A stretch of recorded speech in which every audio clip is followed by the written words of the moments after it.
I'm sure you hear a lot about innovation in your job. And why not? Innovation is tied to progress, and that's something we all aspire towards. But no company innovates in complete isolation. We all share an innovation culture, and it's one that is shaped by today's technology giants. The original Silicon Valley companies like Hewlett-Packard kicked this notion off in the 1960s, and as you can see just here, the word innovation has been very popular indeed since then. In the internet age, the pace of development has only quickened. The big tech companies took on innovation as their mantra and they amassed unprecedented profits. But there are two things that I would like to explore in this video. First, have the companies that want to copy big tech truly understood innovation? And second, the New York Times asked this in a recent article.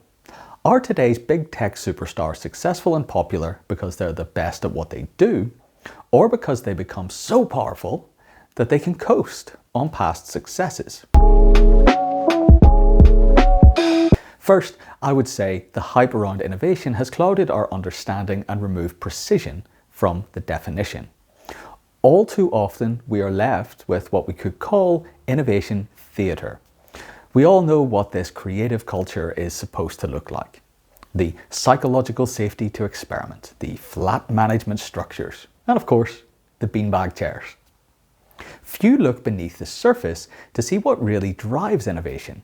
And I believe that's because it would be painful to acknowledge the structural and economic adjustments required.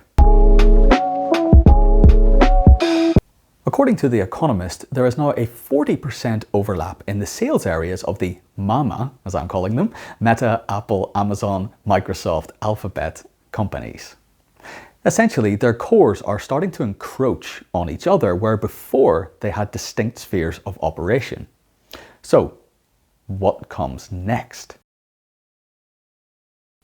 We can learn about their respective visions of the future by assessing their recent acquisitions. Inspired by that Economist article, I took a look at those purchases and I've categorized them by frontier area. So things that are emerging but not yet certain. The categories are metaverse, auto, health, space, robotics, crypto, and fintech. You can see here that Amazon, for example, is spreading its bets across numerous areas, while the others are a little more focused. 7 of Meta's acquisitions have integrated with Oculus Studio already, and its recent purchases do show how aggressively it is moving into this frontier. Its crypto gamble is a secondary concern for now. These companies are so big that they can actively shape what comes next too. They have the economic might to will their vision of the future into existence. Meta might be completely wrong about the metaverse, but it increased its chances of being right by making such a song and dance about it. Have a look at this from Crunchbase. This is the VC funding for virtual reality and augmented reality businesses, and you can see that it increased significantly again in 2021. Now, you might look at this chart and say that it's still below 2018's peak when there was a lot of hype around this technology.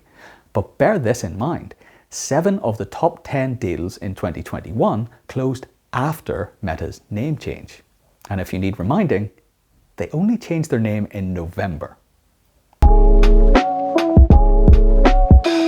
So how daring is any of this? These are the companies that led this wave of innovation culture. Well, all of these companies are looking at the metaverse. They're all working on smart glasses. Many have wasted an absolute fortune trying to build self-driving cars. And when it comes down to it, Alphabet and Meta are still utterly reliant on ad revenues. I was astounded to see just how much the big tech companies spend on internal research and development each year. It's a good deal more than the Pentagon, for example. Now, there are tax incentives to categorize activities under R&D.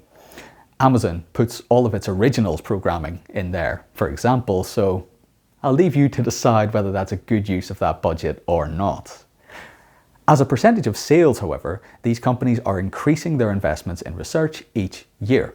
Alphabet received approval for over 1,800 patents in 2020 alone.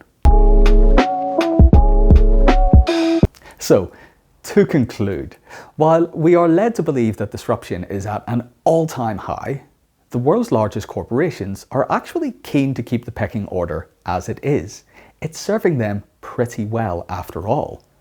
That pecking order now includes the erstwhile disruptors such as Meta and Alphabet, who can essentially outsource true innovation to the startup field and shape what the startups work on.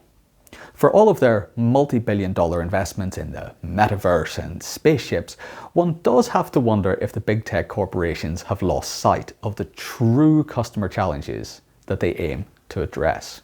To cite just one, we really don't want those smart glasses. Has anyone said that we would like them to come back? And yet, every one of the big five is working on them.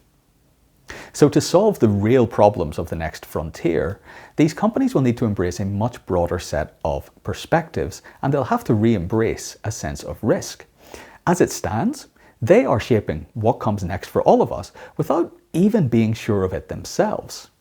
Their impact on the whole of the market is such that they can stub out threatening innovations before they even flicker into life.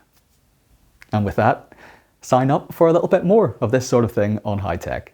Thank you.